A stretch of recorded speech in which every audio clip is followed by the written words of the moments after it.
উত্তর কোরিয়া সীমান্তে ভয়ানক যুদ্ধ মহড়া চালালো যুক্তরাষ্ট্র।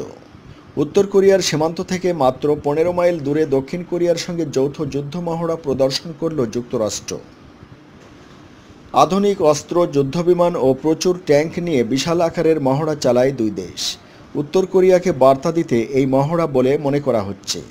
এর ঠিক আগেই সীমান্তে আর্টিলারি গান থেকে লাইভ ড্রিল করেছে উত্তর কোরিয়াও। এছাড়া উত্তর কোরিয়ার সঙ্গে অশান্তির মাঝেই পরমাণু অস্ত্র বহনের ক্ষমতা সম্পন্ন ব্যালিস্টিক মিসাইল পরীক্ষা করছে আমেরিকা।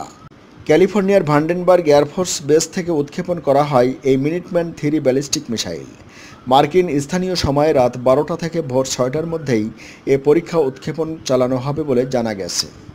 এয়ারফোর্সের তরফ থেকে স্পেস উইং কমান্ডার জন মস বলেন, আমাদের দেশের পরমাণু ক্ষমতার পরীক্ষা করতেই এই মিসাইল টেস্ট করা হচ্ছে। অন্যদিকে ফের আমেরিকাকে হামলার জন্য হুমকি দিয়েছে উত্তর কোরিয়া।